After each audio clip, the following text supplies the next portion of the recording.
X-Men. Get it!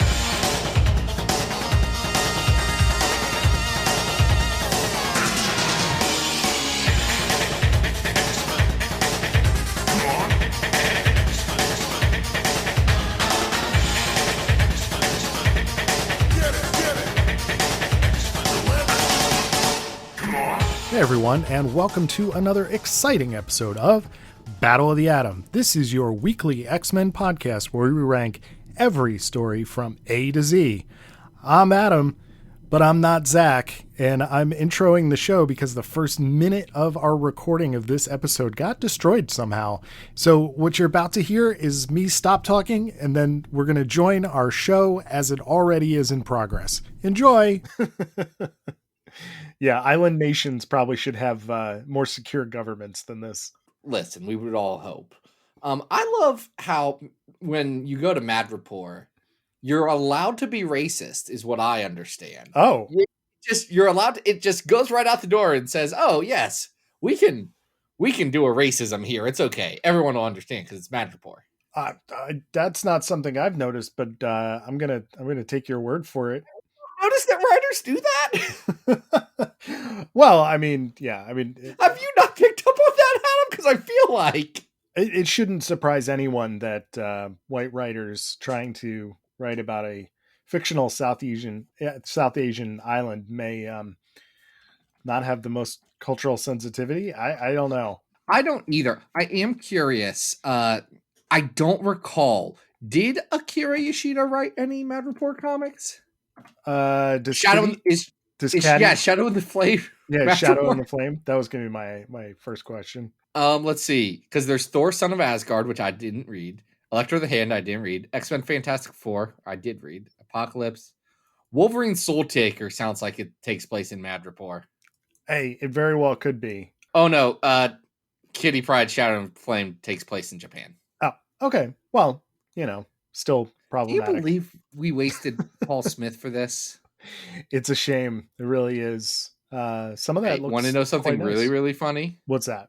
In Wolverine Soul Taker, issue 2, okay, there's a note that says special thanks to CB Cebulski. Oh God, he thanked himself? Listen, I'm just telling you what the man did. What in the world? All right, so current EICs aside, we have 3 tales of Madripoor for you this week, and yeah, we're gonna put away the fake Asian writer and go to the fake Asian country, and talk about Madripoor here. And do you know why we're doing that, Adam? Thanks to viewers like you. Aww. And Jor-El Kennard. If you want to be like Jor-El, who says that the first stories here were very near and dear to him as a child, which, folks, you got to stop doing that to us. It's not fun for you. I can just promise you, don't send us bad stories from your childhood. It's going to upset you. And I'm really sorry about that. Not sorry that Jor-El decided to support the podcast. Keep putting out the fantastic content that we strive to do every week, reaching deep down into your hearts and pocketbooks. Toss a couple of coins into the coffers of Comics XF over on patreon.com/comicsxf. We'll do an episode for you. We'll talk about how great people like JJ McCorvey and Joe Simpson and Christian Smith, who have all joined the Patreon family, be like them. They seem neat. Yeah. And hey, you remembered to shout out our new patrons. So good job, Zach. Adam, I think it took me a month to remember. Well, look, now you're not in big trouble anymore because this story is called Big Trouble in Madripoor. Okay, here's the thing. If you're going to do Big Trouble in Little China riff, you got to get the syllables right. It frustrates me so much that people in comics don't have any sense of meter. Well, this may be ignoring the rhythm of Big Trouble in Little China. However, this does feature Terry Dodson drawing Paladin for 2 issues as Harrison Ford. So there's some movie reference there, I guess, a little bit. I've not seen the film, but I do believe that it was Kurt Russell. Yeah. Big Trouble in Little China. I know. I didn't say it Kurt makes Russell any sense. from Escape from New York.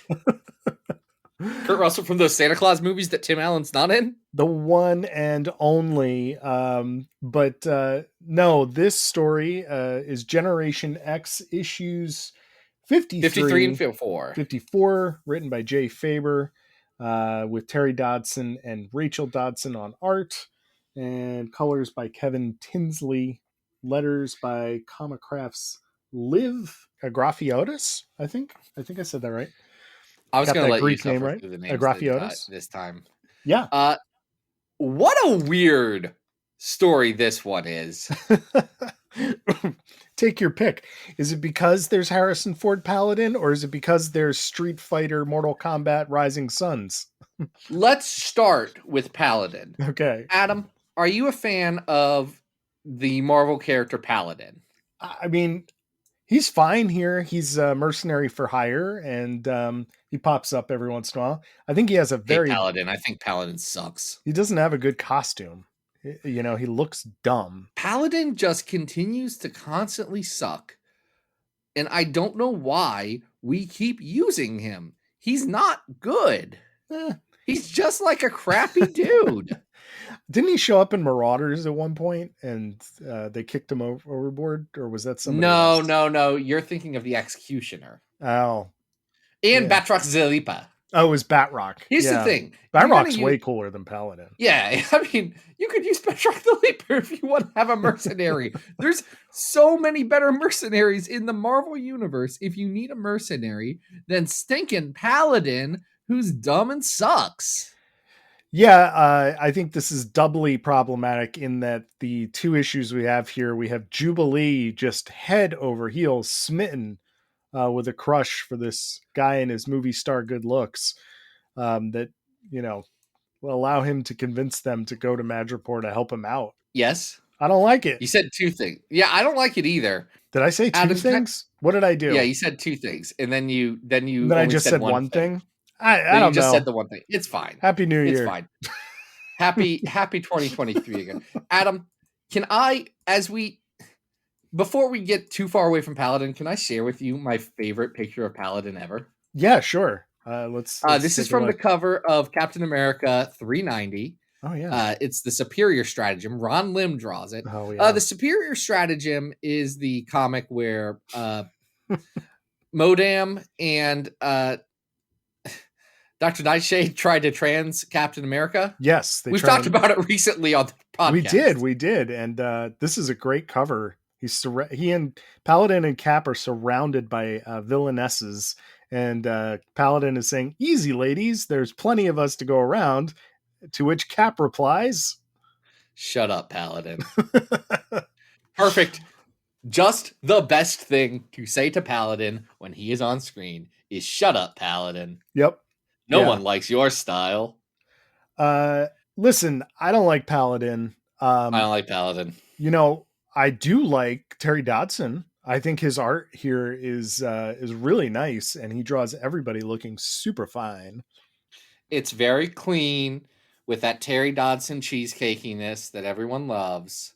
Like, listen, it's a Terry Dodson comic. It looks good. It's like saying that a Frank Chow comic's not technically inept. It's great. Like, I get it. I don't know if I love Dodson, like, across the board as an artist, but that's a more personal preference. Like, it's good. Oh, he's an excellent artist, but I can understand that it's maybe a stylistic thing as to whether you buy into it or not. Why do they go to Madripoor? I don't remember. Oh, okay. Yeah. So Paladin is tracking down a sword for Adrian Frost. At this point, that's right. Adrian has taken over the Massachusetts Academy because Emma ran out of money. Right. And she wants Paladin to get a sword for her. We don't know why. Jubilee overhears this and is like, "Oh, we'll go with Paladin. We'll help out." And she convinces most of Gen X to go with her because Emma's busy and Banshee's not paying attention. Yeah. So it's, with the exception of M, who just flat says, "No, I don't want to do that. That sounds bad." Well, but Monet is, in her own defense, also dealing with the fallout of the fact that she has learned who the two kids in a trench coat were No, Adam, here's what you don't remember, because people don't remember the specifics of how weird the Monet retcon is. It's, remember, if you remember, originally Monet blows up or whatever, and you find out that Monet is two kids in a trench coat. Right. Then you find out that Penance is actually Monet, and then Penance eventually like breaks out into regular Monet, and the two kids in a trench coat become the new Penance. Yep. So It's dumb. yeah. So they're just back into Penance form now, and Monet kind of feels bad about that. Yeah. So that's what she's also doing. Monet's acting exactly like, listen, those two kids in a trench coat did a great job pretending to be their sister. Yeah, because you wouldn't They were know the spot difference on the whole time.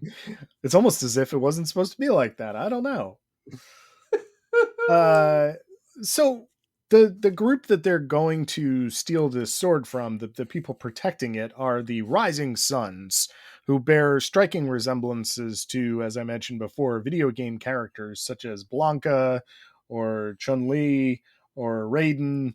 They sure do look like they just came right off the screen in my local arcade. They are weird. They do suck. They do this thing that Marvel has continued to try and do over and over again. It's like, well, here are the Eastern heroes. Here are the Asian heroes. And 9 times out of 10, they are Street Fighter 2 level racist caricatures. Yeah, pretty much. Like you're not kidding. They're either like a sumo wrestler or a babe samurai or whatever it is. It's usually just sort of clunky. They have updated to have an anime girl on this team. Yes. I mean, they're not like the worst things I've ever seen in my life, if only because Terry is drawing them. But they're tell me one of their names, Adam. Oh, Without looking, I don't tell me know. one of their names. I have no idea.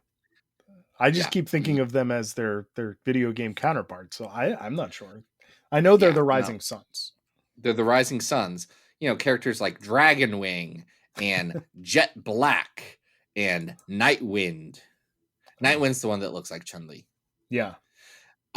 Or Noi, or Sign, or Spoil Sport, or Tough Love. Tough Love is kind of funny. I thought his character is, this giant guy who just like can't be bothered. He's fun. He's the most fun out of all of them because he has a characteristic that's not just his costume. Yeah. It's one note, but at least it's something. Yeah, a little bit of dialogue. His terrible costume in this really bad head sock. So okay, but there is one of the better mutants that have ever existed, which is Spoil Sport, who is an anime girl with roller skates who can roller skate like defying gravity. Here's the question, Adam, and they ask this in the comic and do not answer it. Yeah. Is her mutant power to be able to defy gravity while skating, or are the skates allowing her to do that? And no one says anything about it. I'm coming around on these guys.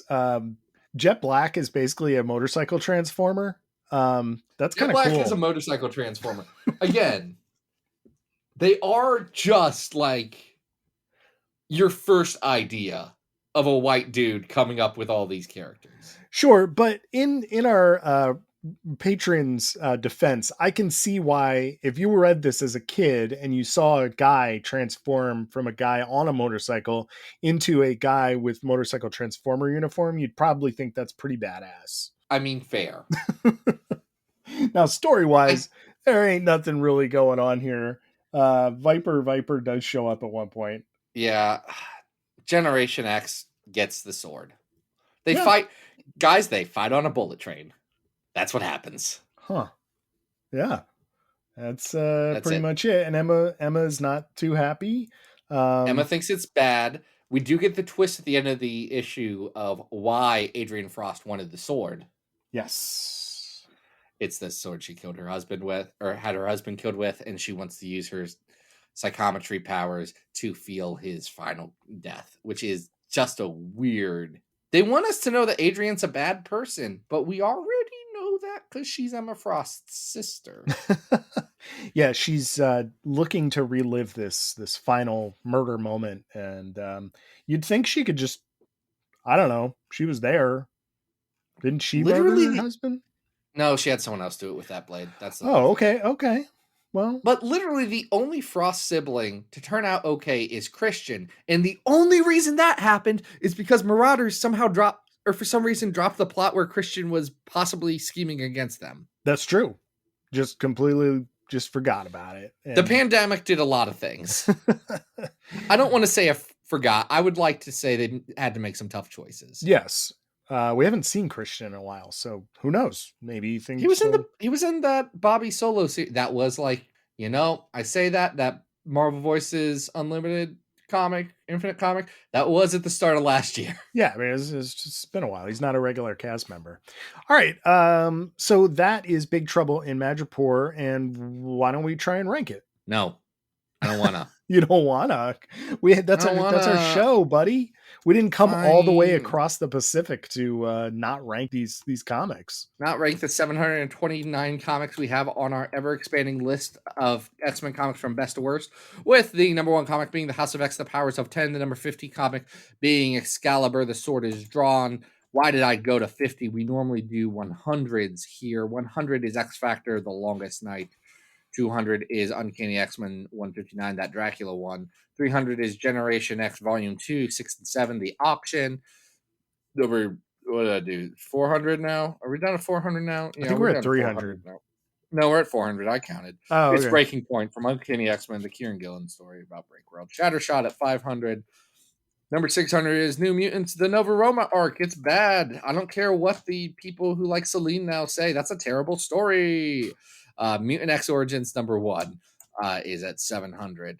The Draco's at the bottom. I should really, I know how to use Excel. Why don't I just have Excel auto fill in which ones are at those numbers so I don't have to uncomfortably scroll through this list and have everyone listen to me draw out the state of the list. It I'm is going to really do that.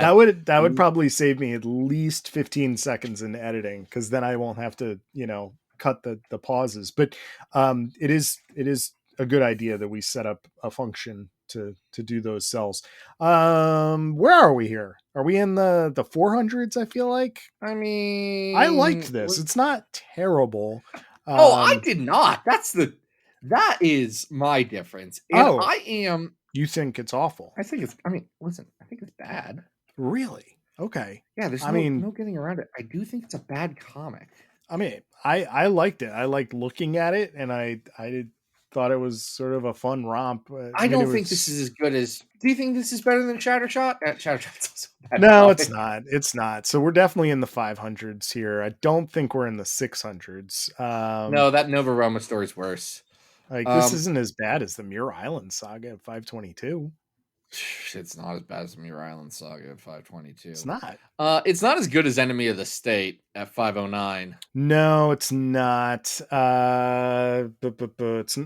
okay. So we're looking. Is it better or worse than Ghost Box from Astonishing X-Men? That's at 514 right now. I enjoyed this more. Okay. Yeah. I did not enjoy it more than Weapon X, the Draft Sauron, or the Firestar Mini. All right. Well, why don't we put it at 514 then? Let's do that. This is our new 514. It is Generation X, Big Trouble in Madripoor. Nice. All right. So, we did a 90s thing, and why don't we go back in time a little bit? And I think a lot of people associate the character of Wolverine with Madripoor, specifically his adventures as the thinly disguised Patch. We're talking about Wolverine 1 through 3 from Wolverine Volume 2. It's the Chris Claremont, John Buscema stories. Let's just start from there. This is not the origin of Madripoor or of Wolverine hanging out in Madripoor. That, of course, happened as the first story in Marvel Comics Presents. But this is directly following up on that. Adam, Patch rules, right? Like, Patch as a concept is great. Patch is, very much in the same vein as Ben Grimm putting on a hat and a trench coat, right? Or Raphael the Ninja Turtle putting on a hat and a trench coat. Exactly. He's running into characters he absolutely knows, and they're looking at him and going, who is this?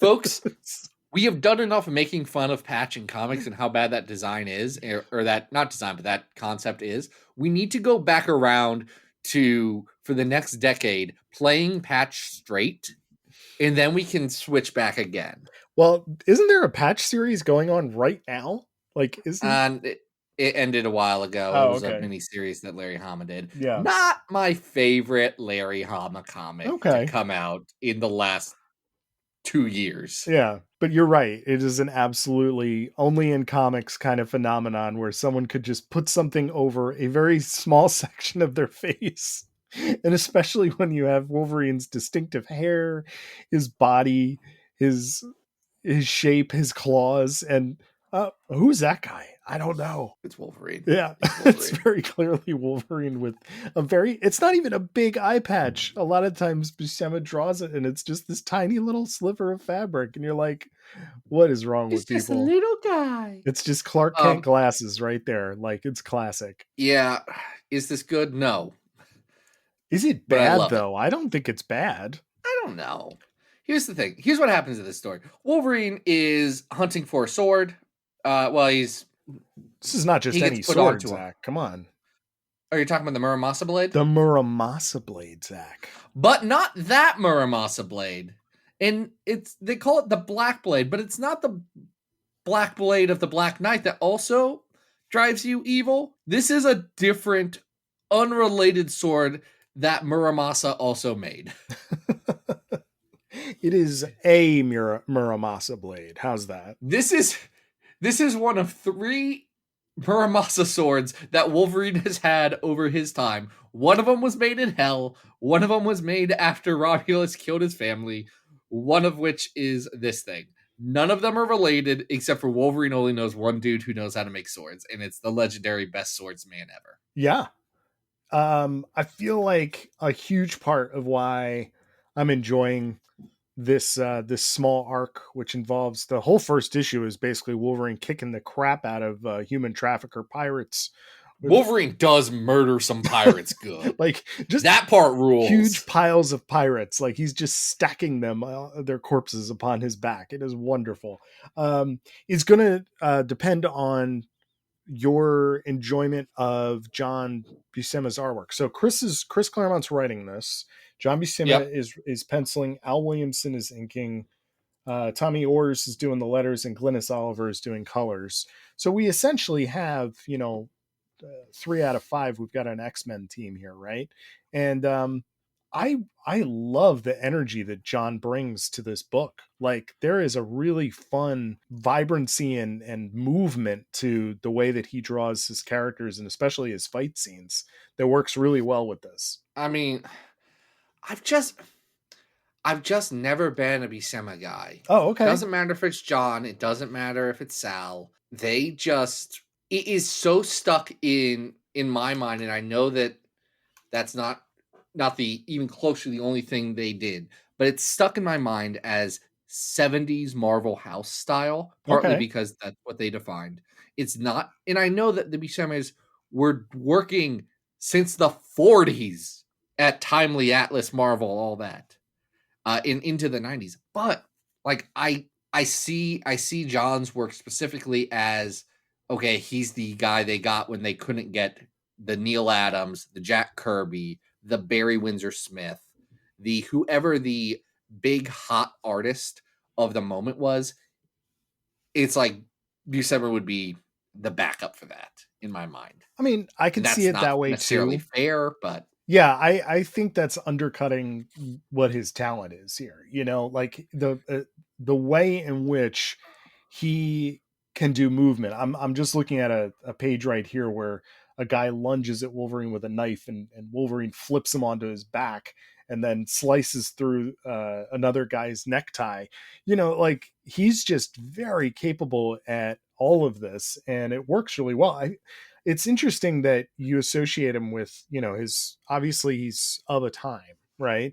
But even in this work, you can kind of see where Silvestri might be looking at this art and going, oh, okay.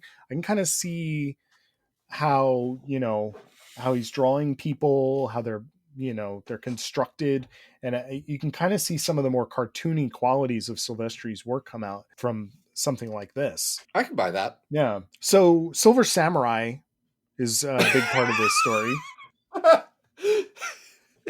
Do you ever remember? Were you at the convention where we were at a panel about Chris Claremont? Yes. And somebody asked him a question about the Silver Samurai and what he thought about it. And Chris Claremont said, "I don't have a single thought about the Silver Samurai. I do not care. Who is that lady I always had him with? I liked her."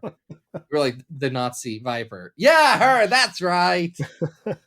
Love Chris Claremont. What a guy. Folks, if you ever get a chance to go to a Chris Claremont panel, I urge you, you will not have a better hour at a convention than listening to Chris Claremont go off. I highly disagree with this statement. However, we have had some good laughs. Never regretted going to a Claremont panel. Not once. Regretted tweeting about them? Absolutely. But I regret everything I tweeted about. So we do have the Silver Samurai here, who does see Wolverine and not recognize him, which is pretty great. Wolverine is tagging along with an actress who used to be Jessica Drew's roommate named Linda McCabe, because Lindsay? You're talking about Lindsay McCabe? Yes, Lindsay. What did I say? Linda? Yeah. Lindsay McCabe rules. Oh, she's and great. I love her. She shows up. And okay, so this is one thing that the comic starts with that does lose me pretty quickly, is they go to the Princess Bar. A Casablanca scene happens, and then they all show up. Yep. Very, very straightforward. An exact Casablanca scene happens. It's very accurate to Casablanca, yes. She's looking for Patch, and the bartender pours her Patch's drink. And they say, Patch is the only man who can handle this. It's a Long Island iced tea. Yep.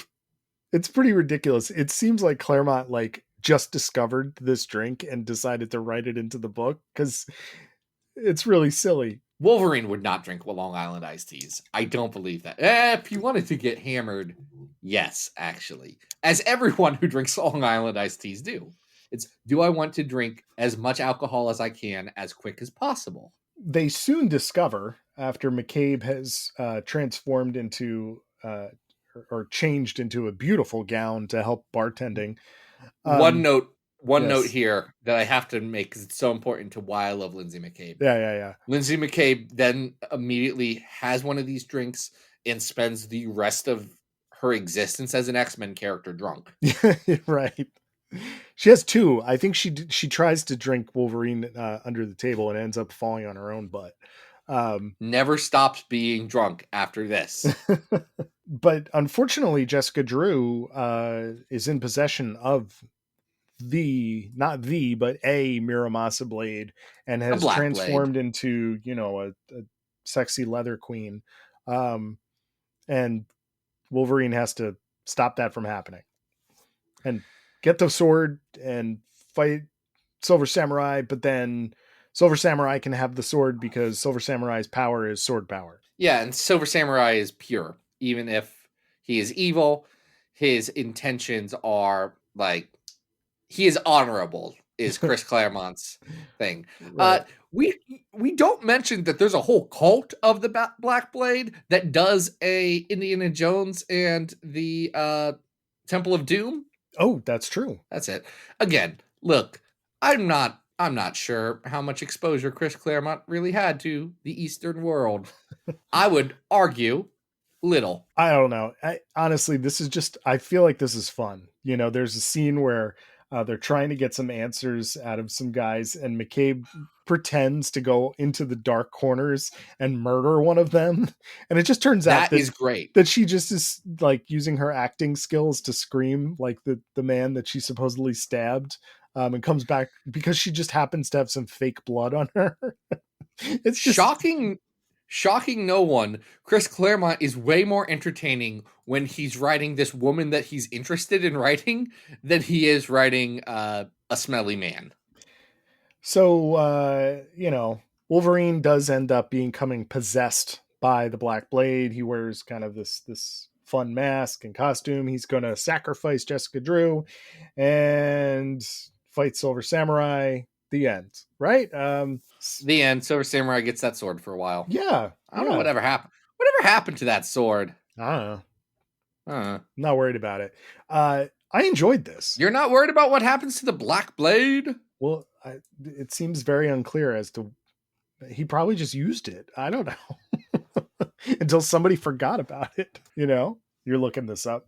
Does this have like its own Marvel wiki entry? Oh, it absolutely does. Yeah. It looks like Larry Hama and Mark Silvestri remembered that he had the sword when Mariko Yoshida dies from blowfish toxin. Oh yeah. That's unfortunate. And that's the last time we've seen it. Okay. All right. Is it weird that I'm never going to forget that Mariko Yoshida was specifically poisoned with blowfish toxin? I mean, that does seem very specific, so it makes sense why you would remember it. Never gonna forget it. Am gonna forget this story though. I don't know. I enjoyed this. I'm not saying it's the most memorable thing in the world, but I did enjoy it as a Wolverine romp, and I think a lot of that has to do with McCabe as a character, and all the Madripoor nonsense. And I don't know. I enjoyed it. It was fun. It's definitely better than the Generation X story we just talked about. Is it better than the auction house story of Generation X Volume 2? Yeah, I think it is. It's not better than that Dracula issue of Uncanny then. So it's in the 200s. Yeah. So what this is not as good as 269 Dead Man Logan. No. It's also not as good as Hearts of Darkness at 277. Not as good as Man and Wolf from Captain America. No. Not as good as that time that Sauron didn't want to cure cancer. He wanted to turn people into dinosaurs. Where is that? That's a 287. That's 287. Okay. I think this is on par with like it's maybe 294 Secret Empire, the original with Captain America. It doesn't have as good of an ending as that. No, that's true. It's better than the Jeff Lemire, Andrea Sorrentino Berserker. Yeah. And I think it's probably better than the Scavenger Hunt 2-issue arc of New Mutants at 296. But it's not as, and at 295 is the Chutes and Ladders arc or the Chutes and Ladders story where the X-Men go to Limbo. So perfect. We have found it, Adam. We've done it. It's our new 296. Love it. All right. So we've seen Generation X get into some trouble. We've seen Patch make his way around. And who do we have left? We're on a collision. Oh. A collision between X-23 and Daken, the Dark Wolverine. Because Daken's in control of Madripoor at this point of continuity in Collision. Adam, I have read, and I promise you, I have read every issue of the Daniel Way Daken Dark Wolverine. I don't remember every issue of Daniel Way comics. I know that I don't like them, which is interesting, because this is Collision. It's a crossover between X-23 and Daken Dark Wolverine, written by Marjorie Liu and Daniel Way, with art by Ryan Stegman, Marco Cicchetto, and Matteo Buffagini. Mm-hmm. Daken's, I think he's shadow running. Like Tiger is still the public head of Madripoor, but Daken's kind of taking over from the shadows. Right. So X-23 and Gambit are here, and they are looking for secrets of her past. Oh, do you remember? This is a while ago we talked about it. It's that story where Laura meets Miss Sinister with Gambit yes. Mm-hmm. Yeah. She found some clues there about the Weapon X project being restarted. That's it. That led her to Madripoor. Yep. Because wouldn't you know it, Daken's working with Malcolm Colcord. Do you know Malcolm Colcord, Adam? Do you remember him? Wasn't Malcolm from the X-23 mini? Where was Malcolm? No. Malcolm was this is a retcon, but Malcolm was some guard that Wolverine cut up real good on his way out, and then he becomes the new director of the new Weapon X program and does kind of sort of make a lot of concentration camps for mutants. That was a real thing that happened in Marvel in the early 2000s, and we never talk about it because we don't want to talk about Frank Thierry comics. I'm fine with that. So essentially, Daken and X-23 are going to butt heads, but also kind of come to an understanding, because Daken doesn't respect X-23, doesn't even really believe that she is the clone of his father.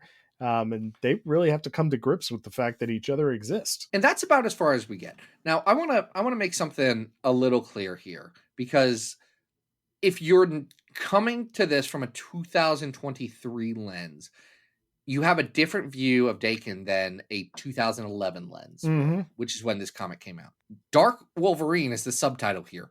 That's specifically coming out of Dark Reign, the story where Norman Osborn becomes head of S.H.I.E.L.D. and turns it into Hammer, and it's, a big thing in the Marvel universe for a while. And Daken was on the bad Avengers, the Dark Avengers that Norman started. He gets his own mini out of that, and like, he is very evil to start. Like, he's not a good guy. He is not a good guy in this comic even. Oh no, not at all. So it's weird because he is a protagonist. He is not a hero by any means. And now he has pretty much moved into Wolverine's Jason Todd, who they still go on road trips with. Yes, I do appreciate it's a cognitive dissonance for me, who grew up knowing him as like just a dude who sucks. Yeah, and I'm grateful that we have the new version of Daken, because he's a fun character, and I think he's much more enjoyable in his current form. But even here, there is still fun to be had with him as an anti-hero. I don't think he works as a protagonist.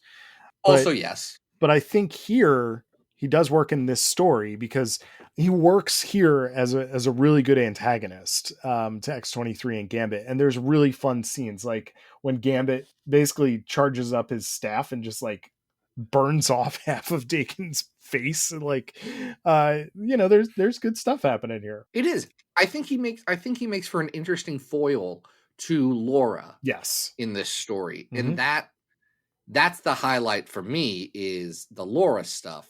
I like Marjorie Liu's X-23, though I think Laura's a little too like glum and just oppressively sad for me. Like, I'm not going to go back and like want to reread this for fun, but I get the appeal for a lot of people of this story, because it's about what Daken's been working with Malcolm Concord, and then he decides not to work with Malcolm Concord anymore. Malcolm Concord has been turning children into Weapon X monsters.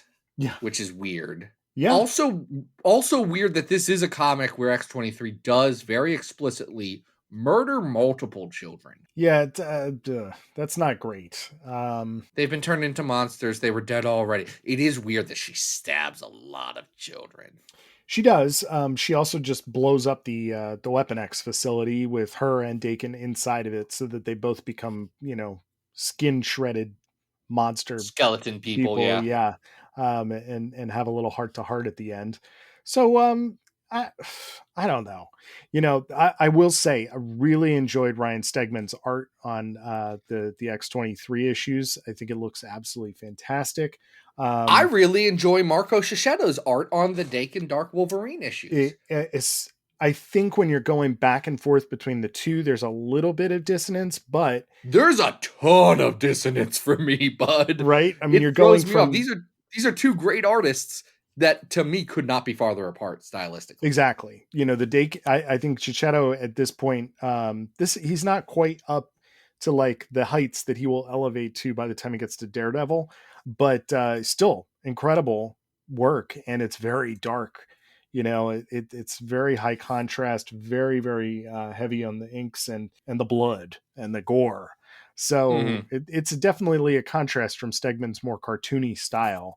And I don't even know if on its own Stegman's work is really all that quote unquote cartoony, but in comparison, it really does appear a little bit more. Stegman's got like, he grew up drawing after some Joe Mad stuff, and you can tell. Yeah. There's definitely like a Joe Mad, Art Adams kind of thing to his line work.